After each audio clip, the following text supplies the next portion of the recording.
Hey, good afternoon, everyone. As I said in the chat, it may be quite a short stream if no one asks any questions, but we've already got one from Muratoto. Hello, how are you doing? Do you think we might explore lower price zones for Bitcoin? Well, let me start by saying that the market as a whole, so this is the S&P 500. So if we look back, this is the extent of the pullback we've had, and I'm seeing accumulation here in this area. So if we take this kind of area back to here, I'm seeing some form of seller's climax. I'm seeing an automatic reaction. So if you look up your Wyckoff tables, this is starting to look like one. And now we're playing around at the top here. Now it doesn't mean we can't revisit the bottom at any stage, but right now it's still looking pretty bullish. And if you remember, I've spoken before about, in particular,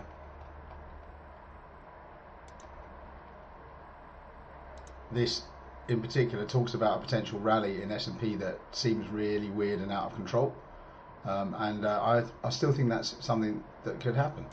And so in terms of general bullishness, I'm generally bullish, and when I'm bullish of stocks, that means I'm bullish of Australian dollar versus US dollar. I'm bullish basically of all the risk on things. So stocks, Bitcoin counts. So in a benign stock market environment, I think Bitcoin could do well. Now, let's go to Bitcoin, because after all, Muratoto just said that. You know, do you think we might explore lower price zones? Well, it depends what you mean. If you mean, do we possibly explore this level down here around sort of 19,000, 20,000? Yeah, I think we could. But in general, it does feel like, you know, the whole of crypto Twitter goes massively mad when it has a little rally, and goes massively mad when it has a little dump. What they're losing, really, if you ask me, is the overall picture. So the overall picture is we are at a structural low, and anyone who's opening a short here probably needs their head examined, because this is where the pros get long around this level, and kind of that's where I'm sitting. We're trying to emulate what pros do and try and think their way, and right now they're trying to scare you into selling it to them so they can buy some. So will it come lower? Yeah, maybe, if they really want to scare you one more time. Might it come lower when the C comes? I don't think it goes much lower than where it got to. And so I still, either we're at C and going up, which I don't believe. I think we're at A and going up for B. You know, one way or the other, I think we go up from here, and it's just a question of how long it waits. And I don't think we're going to see 12,000 and stuff like that, which is 10,000, which people have been talking about. So there you go. There's my opinion. What else have we got? Spoke a couple of days ago about, well, I was talking on our subscription channel. By the way, can you just subscribe, like, and share these videos if you're on YouTube, because we need to grow this channel to counteract the enormous number of people who follow lunatics like Mooncarl. And that makes me think also, because I noticed some people dislike my videos. It's fine if you don't like them, you know, hit the dislike. But I'm wondering if they're just Mooncarl fans who don't like it, that I take the piss out of him relentlessly for being an idiot. Well, I'm going to not stop doing that, so you can carry on disliking. I couldn't give a toss. So where are we in terms of anything else? Anyone else want to ask any questions? Aussie US I was going to talk about, because we spoke about this 2 days ago. I published something on our Discord server which you can access for free. You can't access what I wrote there because that's for the subscribers, but as it's a few days old, I can start talking about it now, because they got the early wire on this rally. So we were on like an hour time frame, and I'm just going to get rid of all this nonsense. So we're on like an hour time frame, and I was detecting that this looked like a 3-4 move, and I was talking about looking for accumulation in this area, and we got a big push out, a retest of the lows, and then off we go. And so people who are in the Discord channel got that sort of chat about us going better. Now some of them will have been caught out, because after this rally it did pull back quite a long way. Okay, and if you're taking a long here, I know it pulled back to 79, because that was my initial stop loss, and then I remembered the rule, which is to get in at your stop loss. So I put in a 78 bid and didn't get hit. So I very nearly bought that very bottom. Didn't buy it, didn't chase it. It'll come back again. For those of you who are interested, I'm probably interested around the 40 level of getting back in, and those of you in the Discord channel will probably see why that might be.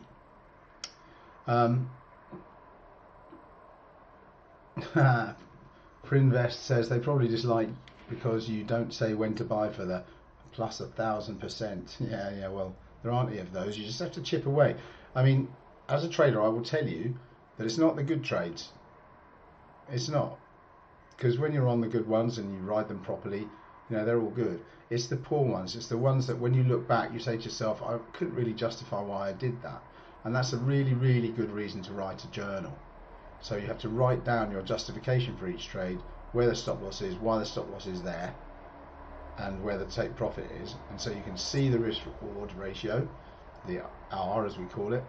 And sometimes whilst you're writing it down, you realize that this isn't very good trade. And that's extremely useful.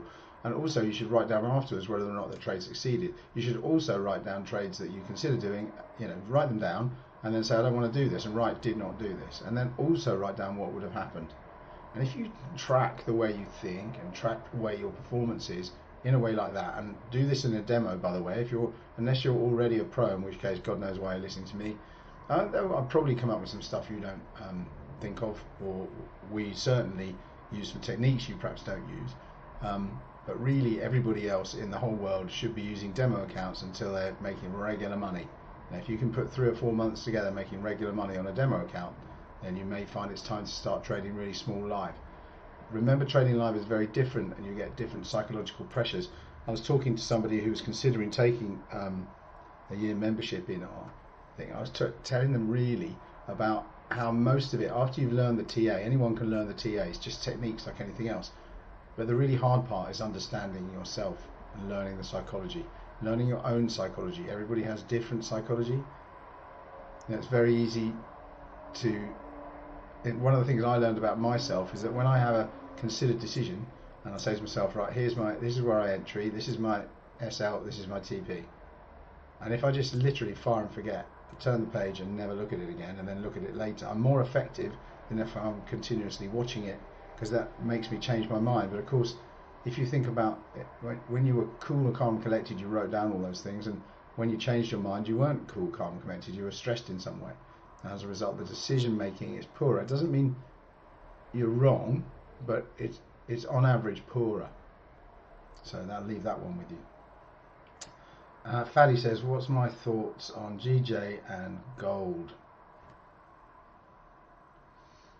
GJ, we did GJ yesterday. Look in yesterday's, because I can't remember what I said and I don't want to get it wrong. I'm joking, I'm probably got the same old stuff. I think I remember saying I wasn't particularly enamored with the chart and wouldn't touch it. Yeah, I remember what I said now. I said I think, you know, this feels like it might come off. This double top here doesn't look that bullish. So for me, you know, if I had to trade, I'd probably short. Gold, we talked about also yesterday. It's up 0.5% today. It just, I don't think gold has reached the level where I think it's worth having a little tickle. I don't know what this is doing up here. Let's get rid of that. So what's this 8 hour? Let's come into the daily so we can see everything better. So there is, these are the targets really down here. That's what I said yesterday, 1500, 1575. You know, failing that, this area here at 14, you know, they are good opportunities to buy. The ones up here are less good, and I'm really not certain that this 3-4 is over. You may say that is an A, that is a B. Well, if so, well, let's have a look at some of the fibs for it.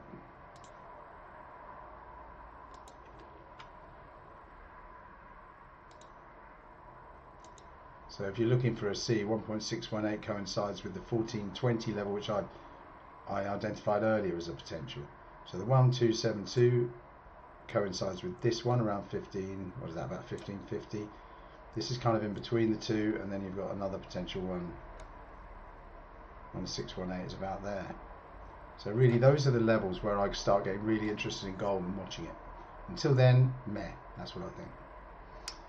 Muratoto says they agree with what Prinvest were about. Yeah, I don't recommend plus 1,000%. The only thing I think might go up a lot, like 10 times, I'm still watching XRP. I still want to buy that at 28.29.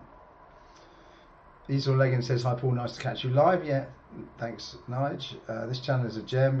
Tell everybody, subscribe, like, subscribe, share it with people. Say, come on, this guy makes sense, everybody else is an idiot. Well, not everyone else is an idiot. Inspector Crusoe says, hello everyone, hello to you. And Fadi says, thank you for the gold chat. Going over to YouTube now. Hello dear Paul. Roberto Soto says, you're not bullish on ETH because it broke the Elliott wave monthly too. Right.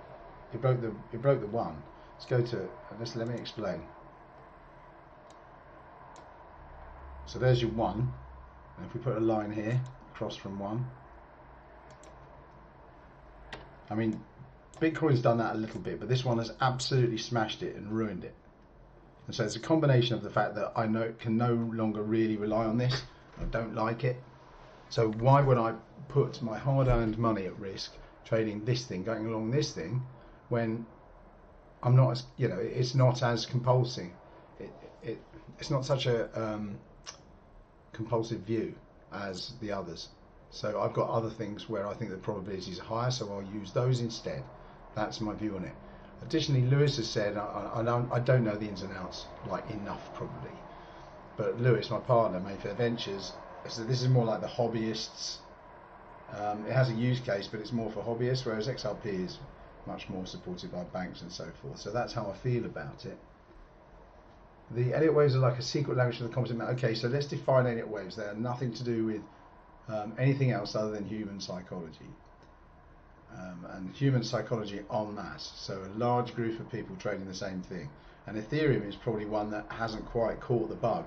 I mean, originally we said Bitcoin and Ethereum were the only two that seem to be exhibiting Elliott wave type abilities, and this recent move is a proof that there really isn't enough institution stroke public involvement. It needs to be in there mass for ages, and Bitcoin has got that, and Ethereum has just proved that it doesn't. It's not quite ready. And other shit coins and other real coins that are any good, also not enough take up and not enough people. It needs to be a mass amount for these techniques to work. And when we talk about Elliott wave, don't forget all we're looking for is the 4-5 move. We're trying to get in on 4-5 moves everywhere. Why just the 4-5 and not the 2-3? Because they're easier to identify. Now, much deeper than that, you'll have to pay the money and join up. Miototo, you're not getting the views because you don't make clickbait thumbnails. I don't. I'm super underrated. Not by me, I'm overrated by me. Thank you so much, Paul. That's very kind, Miototo. Warren Passive, when you're trading profit and you're caught near the bottom, do you just leave it there? Right, well these are techniques that you can have. Let's look at, this is quite an interesting technique that I've learned over time. So let's look at Aussie. Let's look at it on like an hourly.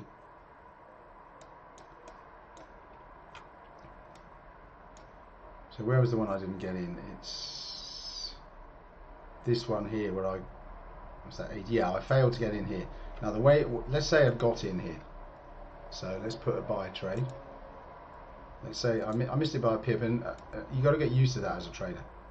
So you missed it by a pip. I think my stop loss was 50. And then what am I doing? I'm taking this trade up. Now when it reaches another level, let's just move that to one side for now. So it made this level, dropped, and then it rallied through it. At which point, what I can do is, I can say to myself, why don't I move my stop loss up to this low? Switch off that, it might work. I'm not sure. So basically, my stop loss, I'm now in profit no matter what I do. So what I do is effectively, my stop loss is now here. My original trade was there. Sorry, it doesn't look like the trading view thing will work. So I got in there and I put my stop loss there. This one was about here, so I've locked in a 0.7, and then my stop loss is there, and I'm waiting for another one. So let's say we get a move like this from now on. So say it drops to here and then goes higher. Well, if you've reached, you don't think it's got any more space, then you just sell it. But the point is that what you can do is move your stop loss again, so that you lock in this amount. So then you've locked in a 2.5 and you're still in the trade, and it's up here. And if it does it again, you can do the same thing, just moving it up. And of course, eventually it will fire when the whole thing collapses and starts to go down. And obviously you can jump in at any stage, but the way to make these trades really sing for you is to just run them whilst they're right. And you have to have a target in mind. So for example, in this one, my target is above this 3, or around this 3 certainly. And so my potential is like a 9-to-1, a 9R. That's good. But you protect it all the way up. Obviously, if you're wrong, and you throw the money away. But that's kind of the way you manage it. And this is not unusual. It's not like Mayfair Ventures knows this route. But it is, a well-known risk control technique.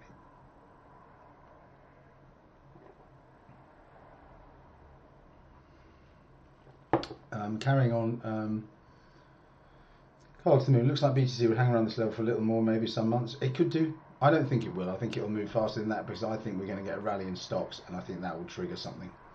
Oripasti, like I went in AU 69.10, target 709. It's better to TP here and wait for PB. Use the profit to get a bigger position. Well, this is the skill. The best way of learning these things, Oripasti, is to use the. If you're using, you can just use the replay. Do trades. Put them in and just play the replay forward. Yeah, and say to yourself, right, say you were short there, say you're short of the 3, and you move your stop loss along with it, and this one would have taken you out in this case, because it pulled back further than this, pulled back further, so out you'd have come. But if you got in at the absolute top, then you still made a profit and you still have another go at it. I'm just saying the best way to do it is to play it forward, using or use a demo account and experiment with different ways. Try and stay consistent, have a set of rules, and just stick to them. That's what I would say.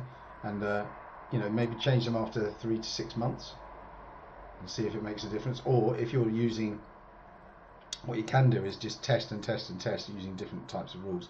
But actually retesting the same data will just give you finer and finer overfitting. Anyone who's into machine learning or statistics will know what overfitting is, and you want to be careful of that.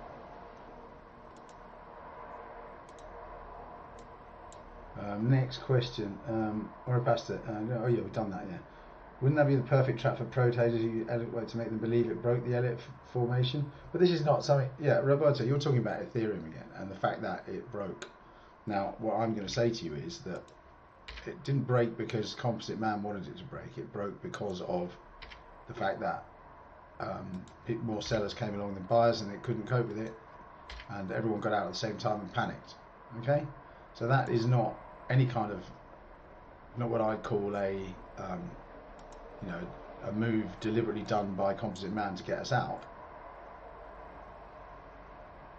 It's just the way the market worked. And then this one, this isn't really conforming. I mean, I could forgive it and say, well, actually that was just an aberration. Moving forward, I should pretend that is a decent 4, but I can't bring myself to. I want to allocate my funds to stuff which I believe better. So it's as simple as that. Significant C. Unfortunately, people like to be spoon-fed and don't like to use their brains. Well, that's true. That's why they're rather outsourced to thinking, and on top of that, they can blame someone else for their losses and not themselves. Well, this is true, yeah. This is totally true. People like to follow what Moon Carl or other losers say, and then they get hurt, and they can say, well, that was that idiot's fault, it's not my fault. Do your own homework, do some research. I mean, we run a course that we expect people to take 12 months to, get up to the stage where they can consistently make money. And if you think you can fly a plane in, I mean, this is an old one I've used before, and in fact I got it from someone else, but if you think you can fly a plane safely after 2 weeks at the controls, you're probably wrong. I wouldn't want to be flown by anyone who hadn't done at least a year's training on flying. You know, so that's where I sit. You're putting your own money into, you know, you take the plane off, can you land? Let me just go back to TradingView. US Japan, Juan Yeshua wants US JPY. We can do US JPY. What's this, a daily?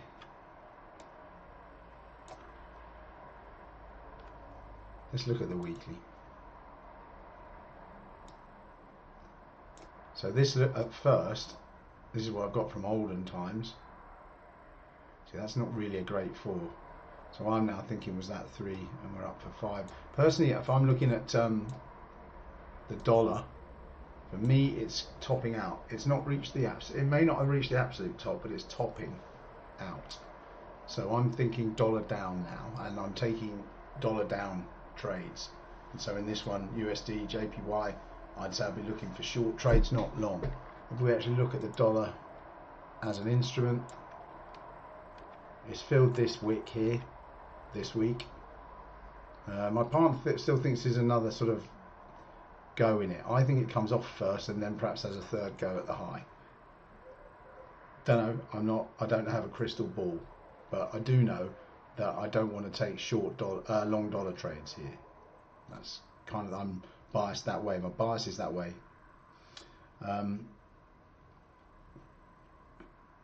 XRP says he saw legging a coin I know very well. I see it possibly going low as 22. I'm buying at 28, and if it goes to 22, I won't buy any more because I'll have filled my boots by then. Your DCA down to this level, a long shot. It's not a long shot. My opinion on this is a simple one. They will end up settling with SEC, and then the sky's the limit. And this is one you can get 10 times. If I get in at, if we actually look at XRP, if I get in at 28. The high in XRP is more than 10 times that. It's 15 times that. And I think it will go. Even the high in sensible land is just under 10 times 28. Well, it's probably 7 times 28. So there's real money in there. Whereas, you know, if you're talking about Bitcoin, I suppose 20 up to, could go up to 1,000, from 20,000 to 100,000, so that's 5 times. This is more. I think you just have to wait for the SEC suit to end, because normally what happens with these things is that companies, Ripple will settle with the SEC, and then they'll have to pay a big fine, and then they'll ask their shareholders to come up with that fine, and the shareholders will go, well, actually, if we pay this fine, we're legit and we're kosher and we can go. At which point, okay, we'll come up with the money, because that actually means our project doesn't die, and that's pretty compelling. What else? Are we seeing a way forward on a similar scale daily in SPX, this being a bigger B leg? Well, I'm not going to put Elliott waves into SPX because there's a feature in there which is with all stock markets.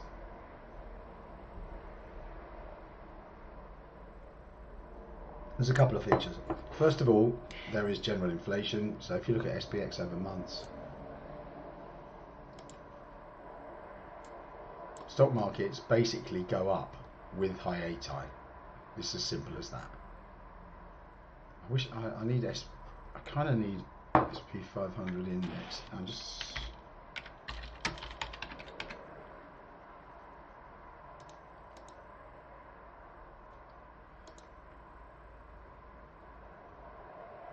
let's try US 500. I want to make a point here. If we can get lots. I said it doesn't go back far enough.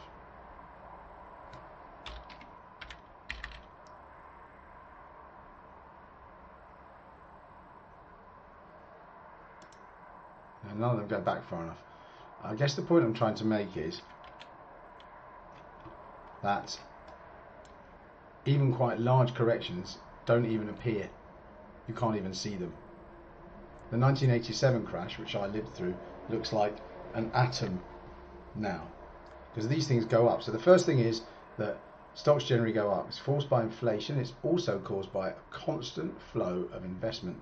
You make money, some of it goes in your pension, a lot of your pension goes into stocks. So these things go up. So I'm not looking at this in terms of any kind of Elliott wave, and I don't think it helps to do it. So there's the answer to that one. Alex. Sancho 1883 says, you've mentioned a few times that wave B or wave 1, yeah, might reach 50k. Why that target? Okay, well, I could be mean and say, well, pay up and join the Discord server where we're a lot more precise about why we think certain things. But the first target will certainly be this area here, 30,000. Second target here, around 40. And once you get up towards 50, the world and his wife suddenly, and the postman suddenly buys Bitcoin again because they think it's out of the woods, and that's a great time to sell it. So there you go. That's roughly it. There's more to it than that, but like I say, pay up and look good. Juan Yeshua 2 says, thank you. I can totally agree about SEC settlement. This is about XRP. This coin has massive utility potential once taken up by the institutions. It already has 30 odd banks following it. I'm talking about a smaller scale 5 waves on S&P starting with 17th of June. I get you, Alex, but you know, I think really while we do use Elliott Wave, we use it as a bias. And right now my bias is upward anyway in US 500 for Wyckoff reasons. I'm not, you know, you could say, you know, is this a 4? It looks like a 4 move because it fully breaks the trend and comes down. So it's a 4 type move. But the hard part is picking the bottom of it. So I don't think it was that easy to pick this one. So for me, the obvious bottom of this move was probably 34.15. It didn't make it. And that's pretty much the only thing that makes me worry that we're not, you know, about my bullishness. The fact that we didn't go down as far as I felt we needed to. So what I possibly think now is we make a new all-time high before retracing to this level. Okay, so, but as I said, I don't have a crystal ball. I wish I did. I'd just be on the beach. I wouldn't be talking to you nutters. So going back to the YouTube chat now. Toby RTOX, Paul, your content is the cat's meow. It's like the dog's bollocks. Please check Google and Platinum. Okay, I will.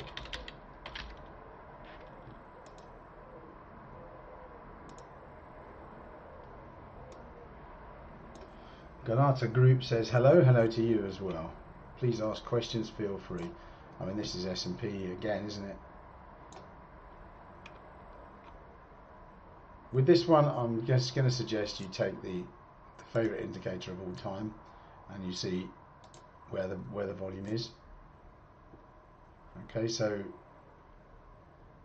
we are at a massive point of control right here, and it's going to be very hard to pick it. Your upside is here around 136 and your downside is here, and this red line is only drawn at the arithmetically largest one, so don't think it's that much more important. In fact, all of these are important levels, so you know, you can dress up your charts by doing this.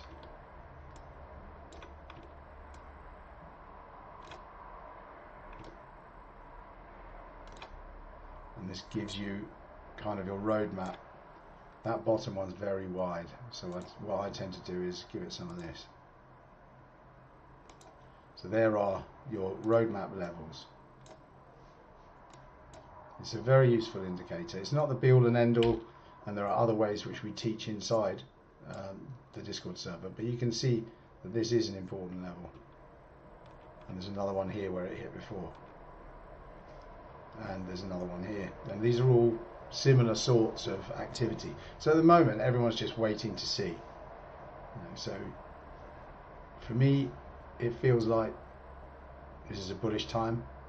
And the thing is, I don't want to rush anybody in particularly. And going back to the S&P, I would say, you know, I'm reasonably happy that we're going higher, but I'd like to see, you know, more high. And you could end up getting a rally followed by another drop to throw everybody off, and then off we go. And we have talked about that inside the server today, actually. But I think the next move is upward, and which is why I'm looking to get long AU, which obviously I'm a bit pissed off that I failed, but hey ho. Platinum. I don't think you mean Platinum Group. I think you mean the metal Platinum, which I found impossible to trade because the spread is so wide, it's insane. I actually looked at trading it. See that? I don't like that. I don't like the fact that it's still in free fall. For me, that is not one I'm that interested in, and it seems to be looking for its lows. It's broken through that level, it's down again. I'd be biased short. There you go, platinum. Roberto Sosa, thanks Paul for clarifying these doubts. A big hug from a rainy Norway. Norway, nice. And I rock. That's very kind of you. Oripasti, thank you. Another moronic question from Roberto Sosa. What's your personal opinion? What would happen when BTC reached wave monthly 5?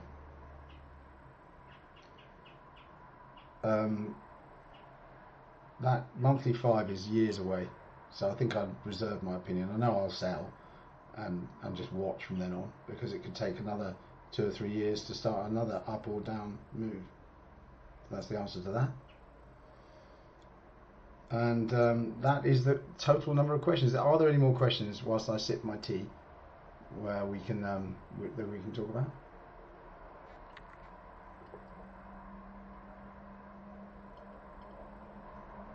Sounds like no, so I'm going to hit the road and I'll speak to you all tomorrow. It's been a pleasure.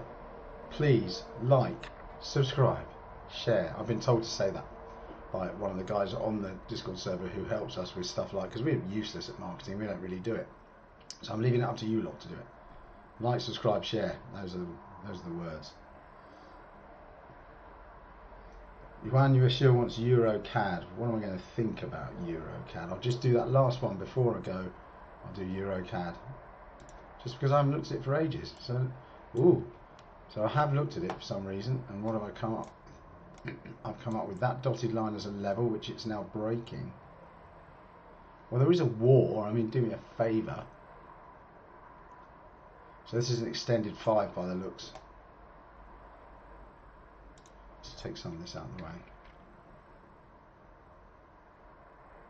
Yeah, you've got an extended 5 here because it's war, and Canadian dollar obviously is linked to oil, and so it's extending properly. With this one, I'm going to go with the same thing. It's a bit trickier because let's just look back. That's a weekly plot. It looks like we've rejected that low, and the next one is where we're at now. Yeah, I think you need to wait a bit longer before getting long that one. Don't know if I'd short it, but I think you've got to wait, look for signs of accumulation before getting long. So there you go, that's it, and I will see you all tomorrow. Have fun, stay safe.